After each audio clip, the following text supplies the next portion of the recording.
Hi, I'm Silva with the Power of Femininity show. We're here today in Santa Monica talking with Dr. Robert Joseph. He is a podiatrist. Very good. Now, you're probably wondering, what does a podiatrist have to do with fashion? Well, if you're like me, love shoes, any kind of shoes, and you want to be wearing heels or even your sneakers, you need to know this guy. Up to about a year ago, I was not able to wear any of my high heel shoes. This man has put me back into my shoes and has saved me thousands of dollars because I didn't have to go out and buy new shoes. So, Dr. Robert Joseph. Hello. How are you? I'm so glad you're in my life. Thank you. I appreciate it. I was afraid to have this surgery. I suffered with bunions for many, many years. As you know, I came to you after seeing other doctors. Correct. And they all told me, the chances of you wearing high heel shoes are slim to none. Correct. I was petrified. From the minute you walked in the room and you said, nothing, you'll be back in your shoes within a few months. And I go, I actually canceled one surgery date. Correct. Because I was nervous. I remember that. Then we scheduled it again. So, how do you do your magic?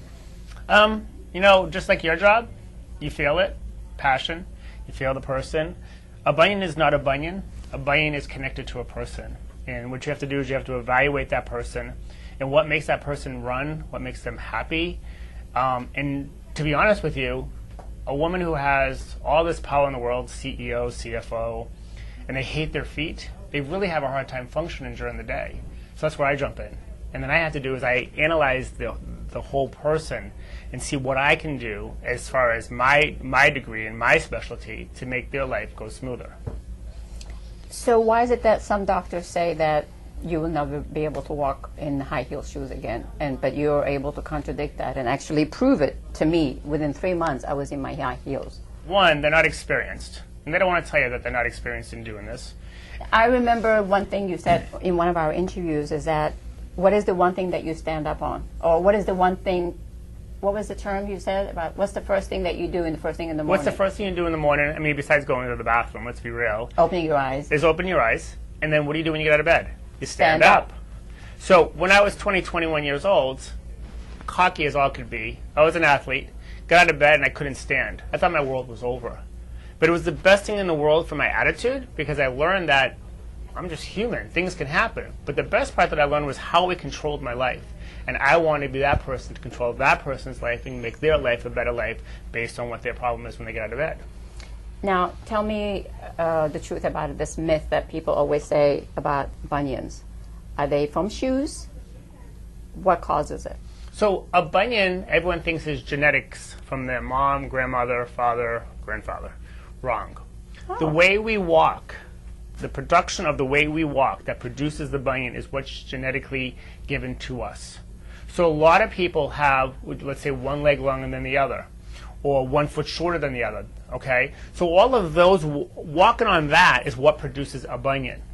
So is it genetically influenced? Yes. Is it genetically caused? No. The influence is the way we walk and stand, which is corrected and taken care of right away before anyone has any type of a bunion or a hammer toe surgery.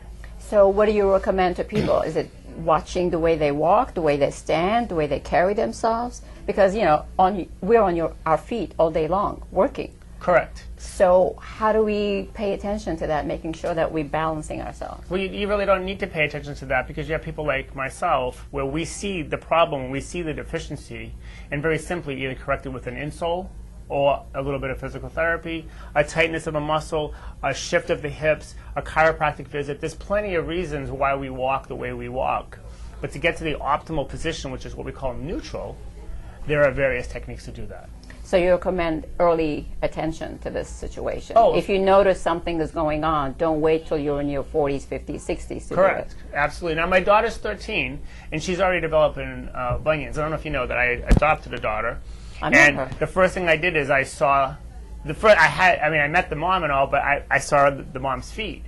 And I saw the way that she walked, and it's identical to the way my daughter walks, and I see that direction going. I mean, she's 13 right now, so I'm going to leave her alone for a little bit. But when she's 16 and 17, she starts coming towards me, and she starts reaching the end of puberty, then we're going to go ahead and grab a hold of this and stop the progression of the bunion, which she produced the gait from her mom.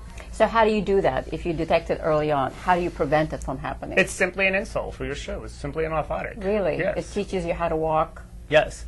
And since we're talking about orthotics, over-the-counter insoles, they're a dime a dozen. But there's an insole called Dr. Insole, which I actually created. And it actually corrects, it's the first corrective over-the-counter insole. When you have a cut in your arm, do you put a Band-Aid on it, or do you go to the emergency room and have it sutured? You have it sutured. Same thing for insoles. So everybody's different, and I'm not saying Dr. Insole is the best insole. Some people require a custom. Some people require a lift. But again, you got to get to the source of the problem before you go and take care of the damage. So there you have it, directly from an expert. If you want to continue wearing your shoes, enjoying your healthy lifestyle, take care of your feet so they can take care of you. See you next time. Thank you. Yourself and open up, be unstoppable in who you are.